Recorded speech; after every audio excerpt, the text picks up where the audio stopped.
देखिए टेंस पे second lecture हमारा है, तो आई होप कि आप जो भी क्लासेस के पहले दी गई उसको आप प्रिपेयर कर रहे होंगे। ठीक है, यहाँ पे जो चीजें आपको समझ में आ रही हैं वो तो ठीक है, फिर चैनल के माध्यम से भी आप जाके उसको पढ़ सकते हैं, रिवाइज कर सकते हैं। ठीक है, तो कल हम आप लोगों को टेंस का इंट्रो दे दिए थे कि टेंस होता क्या है, टेंस में टाइम को डिनोट किया जाता है। इसके अलावा मैंने बताया था कि हर टेंस में आपको हेल्पिंग वर्ब के according third form, second form या फिर वर्ब का आईएनजी फॉर्म यूज करना होता है। क्लियर है?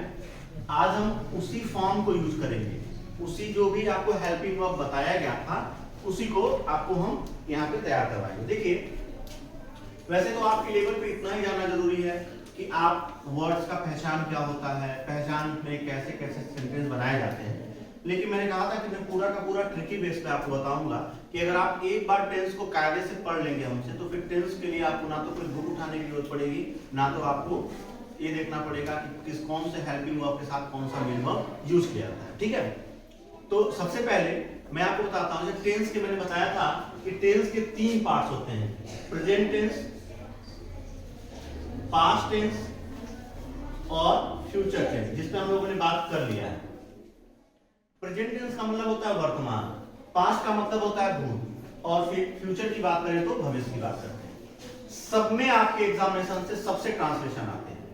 अगर आप एकेडमिक लेवल पे हैं तो ट्रांसलेशन आपको यूज करना होगा 10th क्लास तक, लेकिन जब वही कभी आप किसी गवर्नमेंट एग्जामिनेशन का प्रिपरेशन करेंगे तो आपको सेंटेंस लिखा रहेगा और सेंटेंस में आपको एरर फाइंड आउट करना होता है या फिर fill in the blanks tense में आपको फिल करना होता है।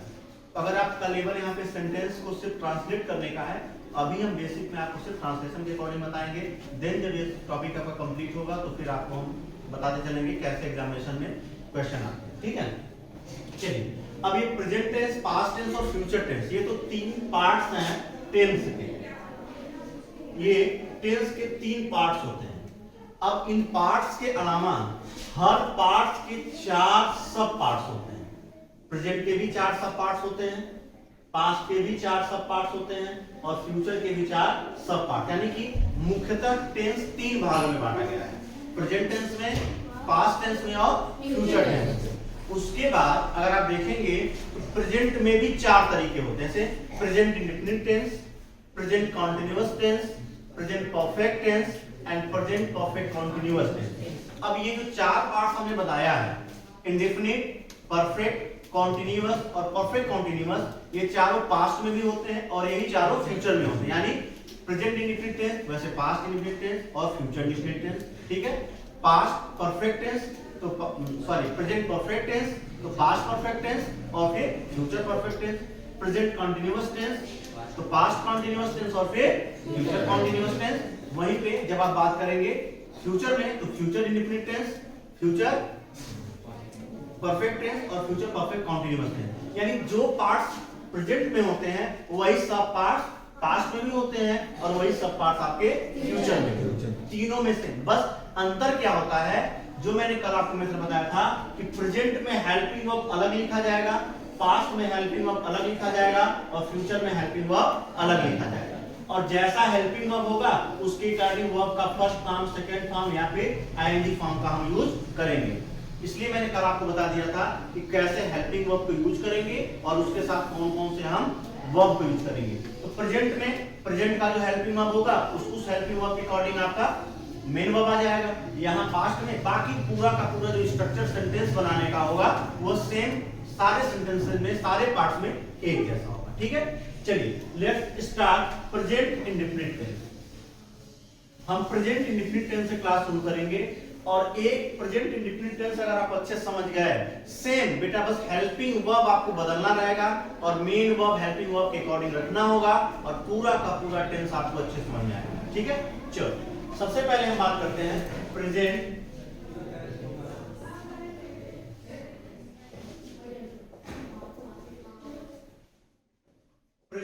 Indefinite tense. ठीक है, प्रेजेंट इंडेफिनिट टेंस। ठीक है, चलो अब देखिए present indefinite tense, past indefinite tense और फ्यूचर इंडेफिनिट टेंस। अगर आपका मेमोरी थोड़ा सा पावरफुल है, आपका आईक्यू लेवल थोड़ा सा स्ट्रांग है, तो मैं यही आपको तीनों एक साथ कंफर्म कर दूंगा, आपको तीनों एक साथ कंफर्म करा दूंगा। एग्जांपल में मैं बताता हूं। देखो प्रेजेंट इंडेफिनिट टेंस हो गया, यही मैं लिख रहा हूं पास्ट इंडेफिनिट टेंस।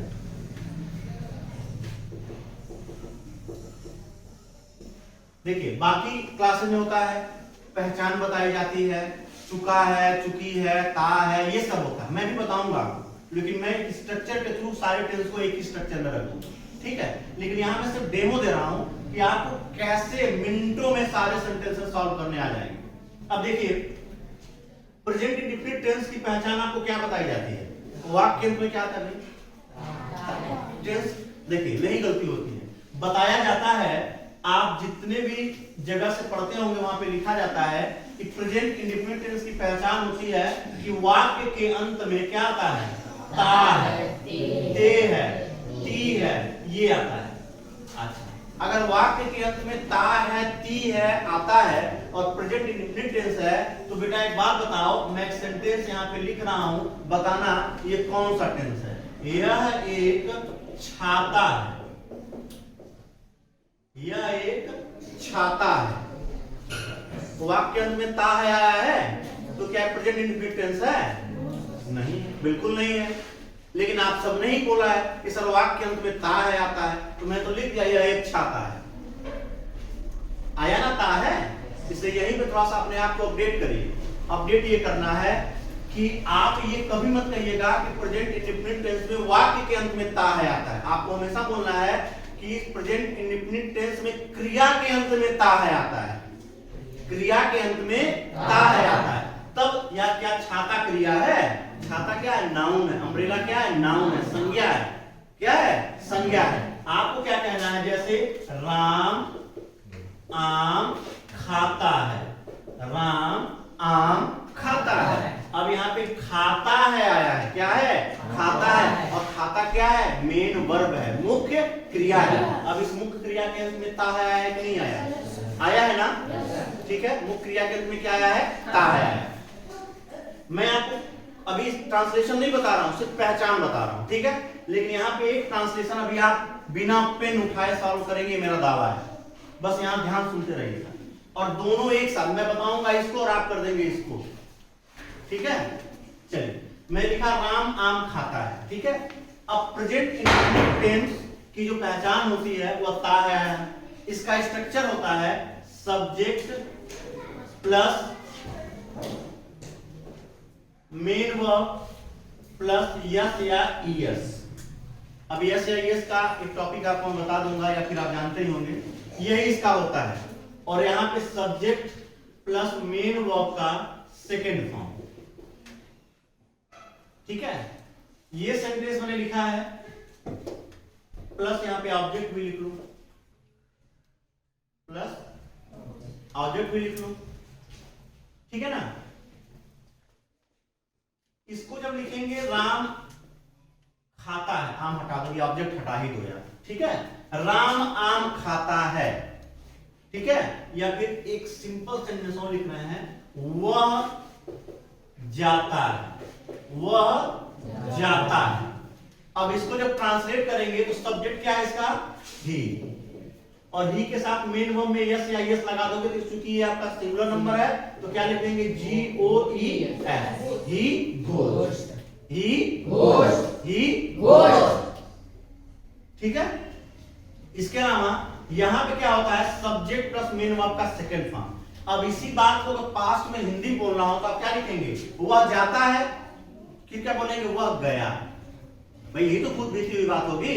ऐसे मान लीजिए आप कहेंगे वह जाता है, अब इसको पास्ट में बोलेंगे तो बोलेंगे, आप बोलेंगे वह गया था या वह गया, यही ना बोलेंगे, वह गया था, ठीक है। और फ्यूचर में बोलेंगे वह जाएगा, तो आप क्या लिखेंगे? वह गया था। तो यहाँ पे क्या लिखेंगे? सब्जेक्ट प्लस मेन वर्ब का सेकंड फॉर्म। सब्जेक्ट क्या हो जाएगा? ही, मेन वर्ब का सेकंड फॉर्म गया के लिए क्या लिखेंगे? Went. Very good, he went. क्या हो जाएगा? He went. अब यहाँ पे ऑब्जेक्ट अगर होता कि वह स्कूल जाता है, तो ही गोज टू स्कूल, और यहाँ पे क्या लिखेंगे?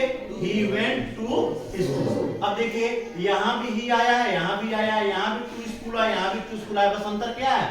दोनों के मेन वर्ब। हमने क्या किया, प्रेजेंट टेंस में प्रेजेंट टेंस का मेन वर्ब लगाया और पास्ट टेंस में पास्ट टेंस का मेन वर्ब लगाया।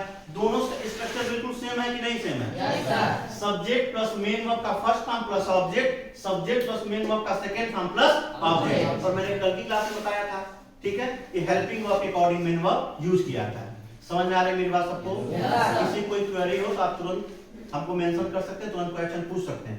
मैंने क्या कहा, मैं चाहूं तो present indefinite tense, past indefinite और फ्यूचर भी एक साथ बता देंगे, लेकिन फ्यूचर मैं इसलिए नहीं बताऊंगा क्योंकि आपके पास लोड थोड़ा सा ज्यादा हो जाएगा, सारा स्ट्रक्चर के थ्रू बताऊंगा। लेकिन यहां समझो अंतर, एकदम इजी वे में स्ट्रक्चर हमारा क्या है, प्रेजेंट इंडेफिनिट टेंस का स्ट्रक्चर क्या है, सब्जेक्ट प्लस मेन वर्ब का फर्स्ट फॉर्म प्लस या एस, ठीक है, और ऑब्जेक्ट। हमने क्या किया, यहाँ पे सब्जेक्ट लिखा, फिर मेन वर्ब का फर्स्ट फॉर्म में यस या एस लगाया प्लस ऑब्जेक्ट लिखा।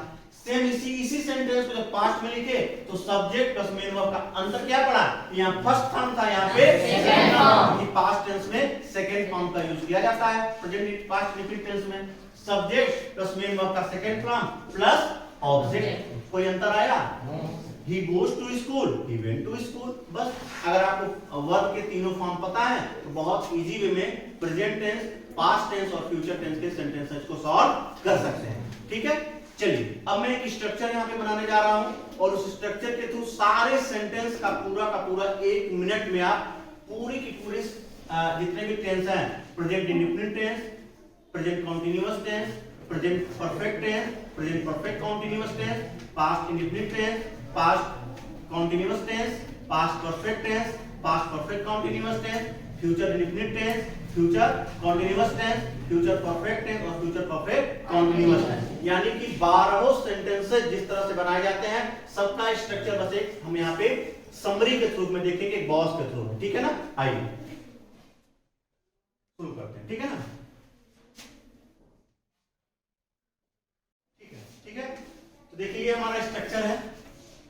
इस स्ट्रक्चर के बिहार पे सारे टेंस को हम एक साथ फाइंड आउट कर सकते हैं। जितने भी टेंस होंगे, अगर आप स्ट्रक्चर को ध्यान से देख लें तो जितने भी टेंस यहाँ पे होंगे, आप देखिए प्रेजेंट टेंस है, पास्ट टेंस और फ्यूचर टेंस है, ठीक है।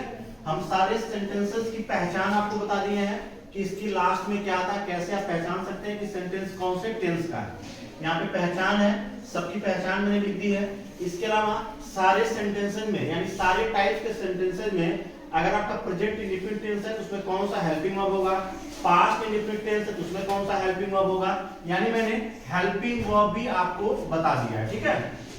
इसके अलावा जैसे मान लीजिए कि फ्यूचर इंडेफिनिट टेंस की क्या पहचान होगी, उसमें हेल्पिंग वर्ब क्या होगा और ट्रांसलेशन बनाते समय आप कैसे स्ट्रक्चर पे आप इसको लिखेंगे, इससे ट्रांसलेशन करने में आपको हिंदी से इंग्लिश में बहुत आसानी होगी।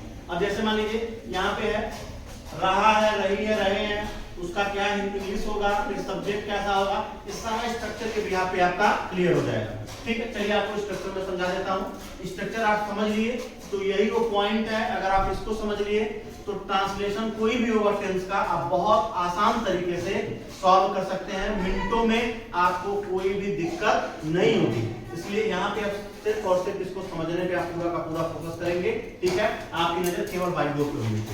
चलिए देखिए यहाँ पे प्रेजेंट है, प्रेजेंट का कौन सा है, indefinite tense, present indefinite tense कौन सा है, प्रेजेंट इंडेफिनिट टेंस। अब प्रेजेंट इंडेफिनिट टेंस की क्या पहचान होगी कि वाक्य के अंत में ता है, ती है और ते है आता है। वाक्य के अंत में ता है, ती है और ते है आता है। जैसे वह पढ़ते हैं, वह जाता है, वह खाती है, लास्ट में आया कि नहीं, ती है, ते है, तो कैसे लिखेंगे इसमें। देखिए जब इसके सिंपल इंडेफिनिट बनाया जाता है उसमें आपको हेल्पिंग वर्ब की कोई नीड नहीं होती है। जब आप अफर्मेटिव सेंटेंस बनाते हैं प्रेजेंट इंडेफिनिट टेंस और पास्ट इंडेफिनिट टेंस दोनों का, तो उसमें आपको किसी भी हेल्पिंग वर्ब की जरूरत नहीं होती है। लेकिन जब आप नेगेटिव बनाते हैं, इंट्रोगेटिव बनाते हैं या फिर इंट्रोगेटिव नेगेटिव बनाते हैं, नकारात्मक सेंटेंस नहीं वाले सेंटेंस बनाते हैं, क्या, क्यों, कैसे, कब यानी क्वेश्चन वाले सेंटेंस बनाते हैं, तो आपको हेल्पिंग वर्ब की नीड पड़ेगी प्रेजेंट इंडेफिनिट टेंस में। तो वहां पे क्या यूज होगा, डू और डज, डू और डज। अब स्ट्रक्चर कैसे होगा, सब्जेक्ट अफर्मेटिव का है, सब्जेक्ट प्लस मेन वर्ब में यस या यर जोड़ दीजिएगा प्लस ऑब्जेक्ट लिख दीजिएगा, ठीक है। इसके बाद की क्लास में सीधे आपको ट्रांसलेशन पे ही मैं चलूंगा, बस स्ट्रक्चर को आप लर्न कर लीजिएगा। इसके बाद जब वही पास्ट में आप जाएंगे तो पास्ट इंडेफिनिट टेंस में पहचान क्या आएगी, या है, ई है, ये है, था से मान लीजिए वह गया, वह पढ़ता था, वह गाता था।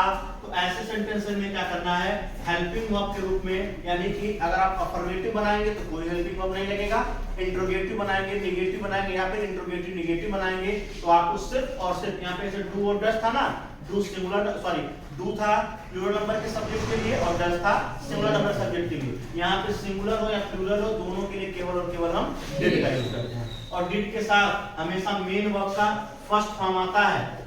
डिड जब आ जाएगा तो मेन वर्ब का फर्स्ट फॉर्म लिखेंगे, यानी और डिड जब तक नहीं रहेगा तो सब्जेक्ट प्लस मेन वर्ब का सेकंड फॉर्म प्लस ऑब्जेक्ट। इसलिए मैंने आपको हेल्पिंग वर्ब बताया था कि डिड के साथ कौन सा हेल्पिंग वर्ब आता है, फर्स्ट फॉर्म। यानी पास्ट इंडेफिनिट टेंस ऐसा आपका टेंस है कि जब अफर्मेटिव बनेगा तो केवल सेकंड फॉर्म यूज होगा, अफर्मेटिव के अलावा कोई और यूज होगा, अफर्मेटिव के अलावा नेगेटिव यूज करेंगे, नेगेटिव के अलावा इंट्रोगेटिव यूज करेंगे, तो सबके लिए कौन सा यूज करेंगे आप, फर्स्ट फॉर्म यूज करेंगे, क्योंकि वहां पे आप डिड का यूज करेंगे।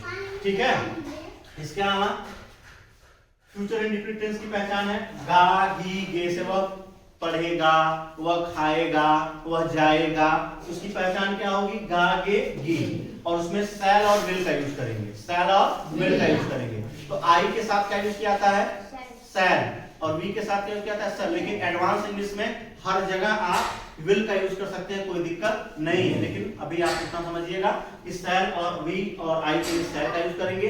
बाकी जितने भी सब्जेक्ट होंगे आपके, किसी का नाम होगा, ही होगा, सी होगा, इट होगा, सबके लिए किसका यूज करेंगे, विल का यूज करेंगे। ठीक है, तो यहाँ पे सब्जेक्ट प्लस शैल या फिर विल, जो भी आप जरूरत पड़ेगी लिखिएगा, और उसके साथ वर्ब का फर्स्ट फॉर्म लगाइएगा और प्लस ऑब्जेक्ट लिख दीजिएगा। ठीक है, यहाँ पे रहा है प्रेजेंट। अब यहाँ पे आ गए हम, ये तीनों हो गए इंडेफिनिट टेंस। स्ट्रक्चर में कोई अंतर नहीं है सिवाय हेल्पिंग वर्ब के। ठीक है, इसके बाद present continuous tense. Present continuous tense में पहचान क्या है, रहा है, रही है और रहे हैं। सब्जेक्ट का इसका स्ट्रक्चर क्या बनेगा, helping verb is am are. आपको पता है अगर इसका यूज कहां करते हैं, एम का यूज कहां करते हैं, आर का यूज कहां करते हैं, सब आपको पता होगा। तो subject plus is am are plus main verb की फर्स्ट फॉर्म में आईएनजी प्लस ऑब्जेक्ट। ठीक है, जैसे आप पढ़ रहे हैं, राम किताब पढ़ रहा है, तो राम इज रीड में आईएनजी रीडिंग और हो जाएगा नहीं हो जाएगा, ऐसे ही मैं आपकी प्रैक्टिस करवाऊंगा तो आपको समझ में आ जाएगा। लेकिन स्ट्रक्चर ये लर्न कर लीजिएगा। उसके बाद पास्ट कंटीन्यूअस टेंस में रहा था, रही थी, रहे थे, सेम वही चीज, वाज और वर का यूज करेंगे हम। सब्जेक्ट प्लस वाज या वर प्लस मेन वर्ब का first form plus ING plus object. ठीक है, फ्यूचर कंटीन्यूअस टेंस में रहा होगा, रही होगी, रहे होंगे, उसके साथ क्या हो जाएगा, हेल्पिंग वर्ब क्या हो जाएगा, शैल विल के साथ क्या लगा देंगे आप, बी। क्या लगा देंगे, बी लगा देंगे। सब्जेक्ट प्लस शैल या will plus be plus main verb का first form plus ING plus object. ये आपका स्ट्रक्चर हो जाएगा कंटीन्यूअस टेंस का। क्लियर है। परफेक्ट टेंस में पहचान है प्रेजेंट परफेक्ट टेंस की, चुका है, चुके हैं, या ऐसे ये है, ठीक है, ए है, ठीक है, ये आपकी पहचान है। अब जैसे मान लीजिए आप लिखेंगे वह किताब पढ़ चुका है, वह किताब पढ़ चुका है, तो यहाँ पे क्या हो जाएगा, या तो आप हैव का यूज करिएगा या तो हैज का यूज करिएगा हेल्पिंग वर्ब में। आप कैसे लिखेंगे, ही हैज, रीड का तीनों फॉर्म रीड रेड रेड होता है, रीड अ बुक। ठीक है, अब यहाँ पे सब्जेक्ट प्लस हैज या है प्लस मेन वर्ब का third form plus main verb का third form plus object. Same क्या करेंगे, चुका था, चुकी थी, चुके थे, चुका था, चुकी थी, चुके थे। यहाँ पे चुका है, चुके हैं, चुकी है, यहाँ पे चुका था जुड़ गया, यानी कि पास्ट में चला गया, पास्ट परफेक्ट है। तो हेल्पिंग वर्ब में क्या यूज करेंगे, हैड का। किसका यूज करेंगे, हैड का। ठीक है, जैसे वह किताब पढ़ चुका था, ही, या वह किताब लिख चुका था, या वह कॉपी लिख चुका था, वह पत्र लिख चुका था, तो आप क्या लिखते, he had written a letter. He had, चाहे सब्जेक्ट आपका सिंगुलर हो चाहे सब्जेक्ट आपका प्लूरल हो, सबके साथ क्या लगाएंगे, हैड लगाएंगे। Subject plus had plus main verb का थर्ड फॉर्म प्लस ऑब्जेक्ट। उसी तरह से परफेक्ट यानी फ्यूचर परफेक्ट टेंस में चुका होगा, चुकी होगी, चुके होंगे, इसकी पहचान से वह पत्र लिख चुका होगा, वह पत्र लिख चुका होगा।